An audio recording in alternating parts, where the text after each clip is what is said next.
Rafi memorial inter college management के secretary और management के सभी लोग, रफ़ी मेमोरियल इंटर कॉलेज के प्रिंसिपल, यहाँ के टीचर और प्यारे बच्चों, आप सबको गणतंत्र दिवस की हार्दिक शुभकामनाएं, बहुत बहुत मुबारकबाद। जिस तरह से आप लोगों ने प्रोग्राम को पेश किया है, जिस तैयारी के साथ अपनी बात को रखा है, बच्चियों ने बहुत ही खूबसूरती के साथ एक नाटक भी करके हम लोगों को दिखाया जो समाज का आईना दिखाता है, और बच्चों ने बड़ी ही तैयारी के साथ इस गणतंत्र दिवस के मौके पे अपनी बात को रखा। मैं इसके लिए रफ़ी मेमोरियल इंटर कॉलेज के प्रिंसिपल और यहाँ के टीचर और तमाम बच्चों को मुबारकबाद पेश करता हूँ कि अगर देखा जाएगा तो शायद ज़िले का सबसे अच्छा programme Rafi memorial inter college का होगा, जो इतनी अच्छी तरीके से अपनी बात को रखा। इस गणतंत्र दिवस के मौके पर बहुत लंबा चौड़ा भाषण देने का वक्त नहीं है, आप लोग भी सुबह से बैठे हुए हैं, लेकिन ये लोकतांत्रिक देश है और हमें सबसे बड़े लोकतांत्रिक देश होने का गौरव प्राप्त है, तो इस गौरव को भी बचाए रखना का हमारा फर्ज है। आप सब आगे चल के कोई डॉक्टर बनेगा, कोई इंजीनियर बनेगा, कोई सेना में जाएगा, कोई नेता बनेगा, अलग अलग फील्ड में आप लोग जाएंगे, तो इसलिए आपको भी यह ख्याल रखना है कि हमें जो सबसे बड़े लोकतंत्र होने का शर्फ हासिल है, ये बहुत आसानी से नहीं मिला है। आज़ादी दिलाने के लिए हमारे बुजुर्गों ने कुर्बानियाँ दी हैं। उनके पास भी दो रास्ते थे, या तो वो अंग्रेज़ों के साथ खड़े हो जाते, उनके जुल्म को बर्दाश्त करते, या फिर उनका मुकाबला करते।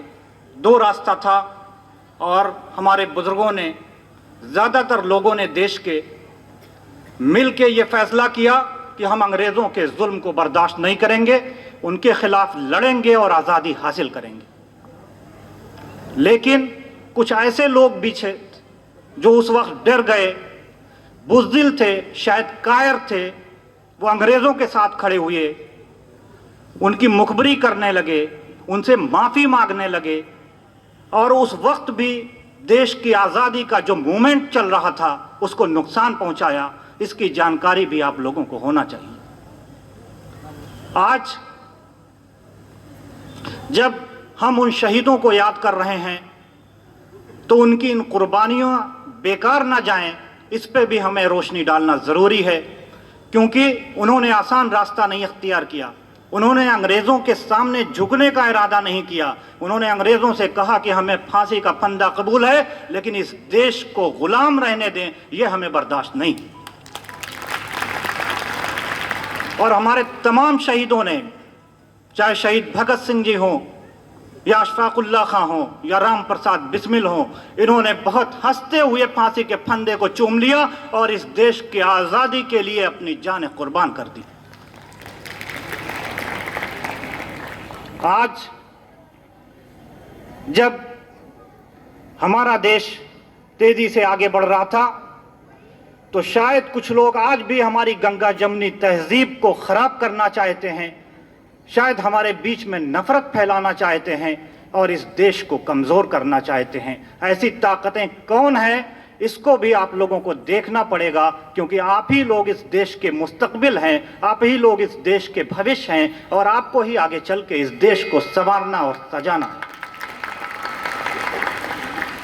आज इस मौके पे जब हम लोग खुशी मना रहे हैं, आज भी हमारे जवान -डिग्री टेम्परेचर में इस देश की हिफाजत के लिए सरहदों पे खड़े हैं, हमारी हिफाजत के लिए, इस देश की हिफाजत के लिए। और उनके घर के लोग 0 डिग्री टेम्परेचर पे, -डिग्री टेम्परेचर पे लंबे समय से सड़कों पे बैठे हैं अपने एक छोटी सी डिमांड लेके कि भाई हमारी खेती है, हमारे किसान है, हमें अपने हिसाब से खेती करने दिया जाए, हमारी ज़मीनों को ना छेड़ा जाए, हमारी ज़मीनों को ना छीना जाए, और जो हमारा खेती, जो हमारी गंगा जमुनी तहजीब है, जो हमारा प्यार है, जो हमारे इस देश का कल्चर है, जो हमारा किसान है, कम से कम उसको बर्बाद ना होने दिया जाए। हमारे देश का किसान आज बॉर्डर पे बैठा हुआ है और हमारी सरकार उनकी बात सुनने के लिए तैयार नहीं है।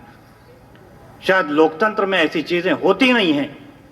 लेकिन 75 किसानों शहीद हो गए, लेकिन आज भी वो बैठे हुए हैं। बड़े अफसोस के साथ कहना पड़ रहा है कि इस लोकतांत्रिक देश में इस तरह की भी घटनाएं हो रही हैं, और आगे चल के इन चीज़ों को ख़त्म करना है और एक अच्छा लोकतांत्रिक देश बनाना है। हमारी गंगा जमुनी तहजीब जो थी वो बाकी रहे, इसके लिए भी आप लोगों को आवाज़ उठाना है, क्योंकि जुल्म के खिलाफ अगर किसी पे अत्याचार हो रहा है और आप चुपचाप बैठे हैं तो आप समझ लीजिएगा कि जो हमारे बुजुर्गों ने शहादत दी है, कुर्बानियाँ दी हैं, उसको बर्बाद होते हुए भी हम लोग देख रहे हैं।